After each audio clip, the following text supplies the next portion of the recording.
तो इसलिए वो हरियाणा वालों को अच्छी तरह जानते हैं। अब इन्होंने इतनी अच्छी कविता पिता पे सुनाई, इनके पिता ऐसे हैं तो लिख दी।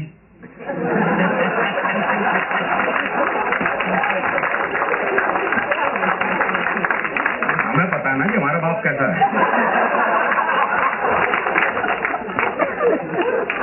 हरियाणा में तो बाप बेटे की संबंध भी हास्य रस में ही है।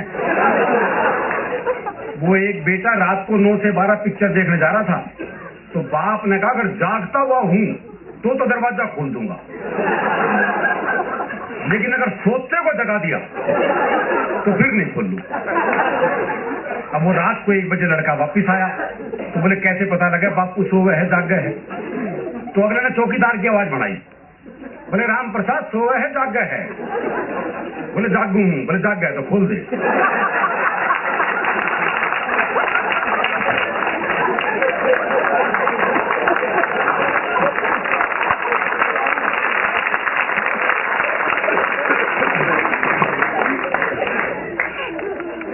आलोक भाई ने बहुत बढ़िया बढ़िया गजलें पढ़ी, तरबूज के माध्यम से क्या चिंतन परक कविता सुनाई। विनय विश्वास जी ने बहुत चिंतन परक कविताएं सुनाई। अब मेरे से आप ऐसी उम्मीद न रखें। हरियाणा का आदमी को ज्ञान की बात कर नहीं सकता। हरियाणा का आदमी ना ज्ञान लेता ना देता। एक बार हमने कुरुक्षेत्र में भगवान कृष्ण जी से ज्ञान ले लिया था, उसके बाद से ज्ञान लेना बंद कर दिया।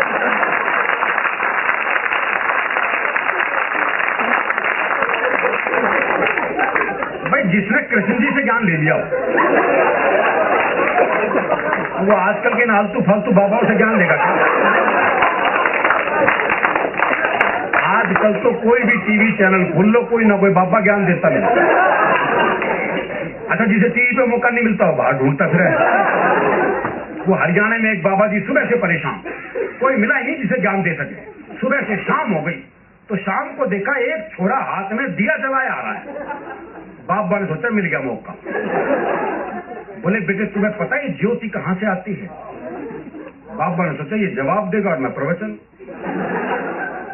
लेकिन छोरा हरियाणा का था जी, उसने मारी दिया का फूंक। बोले बाबा ये बताइए ज्योति गई कहां?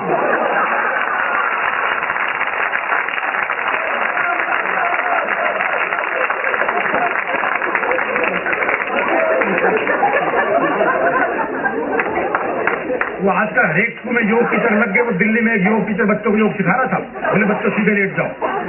बच्चे सीधे लेट गए। बोले अपने पैरों से साइकिल चलाओ। तो सारे साइकिल चलाने लगे। एक पढ़ा रहा अपने हरियाणा का मस्त। बोले तू साइकिल क्यों नहीं चला रहा?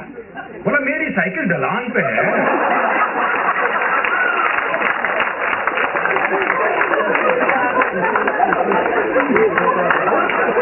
सिखा लो मेरी योग।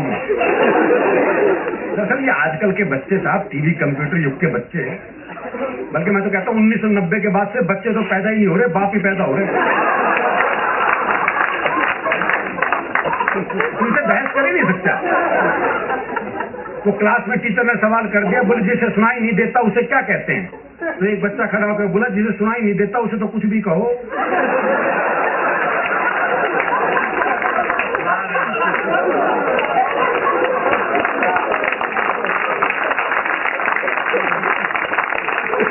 अच्छा, ये हरियाणा के बाप बेटे का संवाद हो सकता है। वो बाप ने बेटे से पूछा भाई तेरा रिजल्ट क्या रहा? बोला जी हमारा जो प्रिंसिपल है ना उसका छोरा फेल हो गया। अरे बोले मैं तेरा रिजल्ट पूछ रहा हूँ। बोला जी गांव का सरपंच है ना उसका छोरा ही फेल हो गया।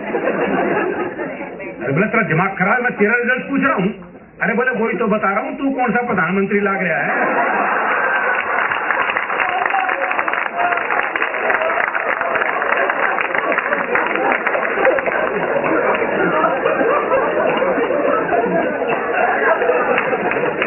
हरियाणा में ये वृद्धाश्रम की भी समस्या नहीं मिलेगी आपको।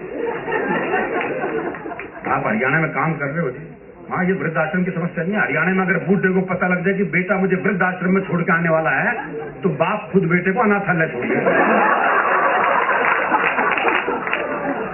क्या बोले जमा कर लो इसमें, मेरा ना आइयो।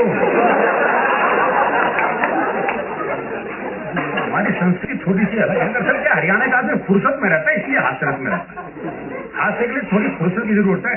वो एक ने रिक्शे वाले को आवाज दी, बोले खाली है? बोले हाँ। बोले आप फिर ताश खेलते हैं।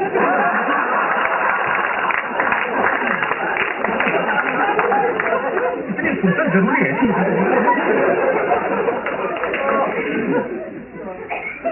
और जहां तक प्रेम की बात है तो हरियाणा में तो हम तो प्रेम भी लिख नहीं सकते।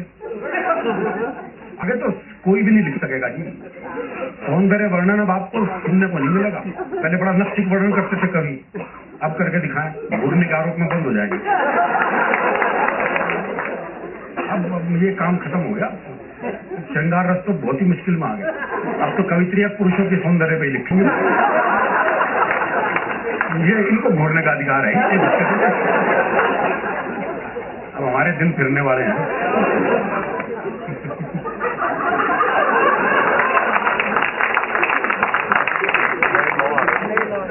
अच्छा, हरियाणा में तो प्यार भी जो है वो ब्याह के बाद ही होता है। ब्याह से पहले प्यार करने तो हम तो पेड़ पे लटके मिलते हैं। तो हमारे हरियाणा में तो प्रेम बड़ा मुश्किल है। वो एक लड़के ने एक लड़की से कहा, बोले मैं तेरे से ब्याह करना चाहता हूँ। तो लड़की बोली ये पुराना तरीका है, किसी नए ढंग से प्रपोज कर। तो लड़का बोला ऐसा है, तू मेरे छोरे से अपनी चिता में आग लगवाना पसंद करेगी?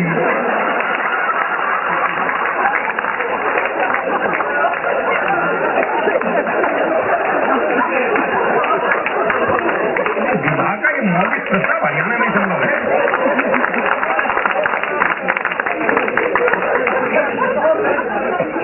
वो एक लड़के ने एक लड़की से कह दिया आई लव यू। लड़की ने मारा खेच के थप्पड़। बोले फिर से कहिए। बोले जब सुनाई नहीं था तो मारा क्यों?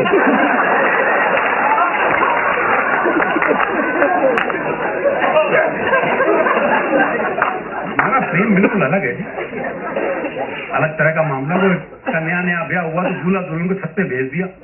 वहां उसने देखा लुगाई बड़ी सुथरी, क्या बोले लड्डू खावेगी? देखो ये प्रैक्टिकल बात। अगला जो ला सकता वही पूछ रहा है। मैं उसे पता है ब्याह का घर है, हाँ वर्दी नीचे जाके ले आऊंगा। लड्डू खावेगी, बर्फी ला दूं। इमरती खावेगी, जलेबी ला दूं। भाई ने सुबह के 4 बजा दिए इस चक्कर में। तो नीचे से बूढ़ा बोल पड़ा, बोला इस कढ़ाई ने उतार दे, खेत पे जाने का टाइम हो गया।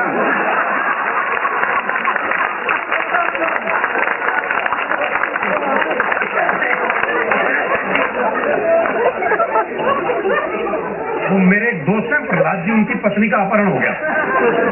तो अपहरणकर्ता ने पत्नी की एक उंगली काट के साथ में चिट्ठी भेज दी। बोले 50 लाख रुपए भिजवा दो वरना डैश डैश डैश।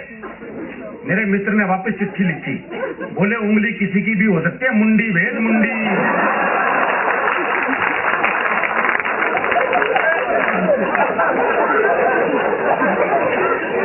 हमारा प्रेम भी बिल्कुल अलग तरह का है। वो एक अपने दोस्त को फोन किया, बोले यार शिमला जा रहा हूँ, पत्नी को साथ लेके जा रहा हूँ और सोच रहा हूँ जाते हुए उसे किसी खाई में धक्का दे दूं। तो दोस्त बोला यार मेरी वाली भी ले जा। बोले ले तो जाऊंगा, अगर बुरा नहीं माने तो उसे वापसी में धक्का दे दूं।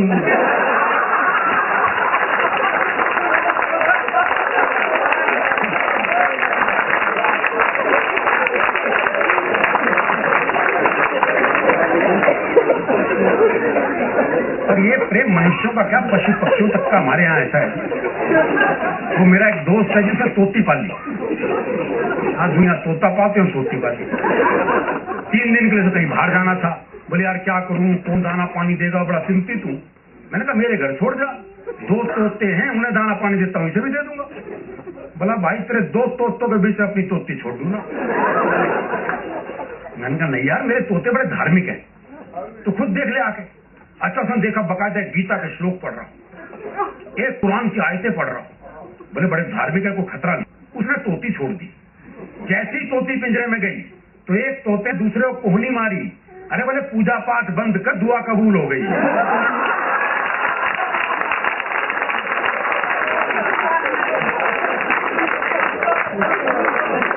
हमारे यहाँ तो पूजा पाठ से भी क्या निकलेगा कोई भरोसा नहीं है, क्योंकि हम कितने धार्मिक है हमें पता है।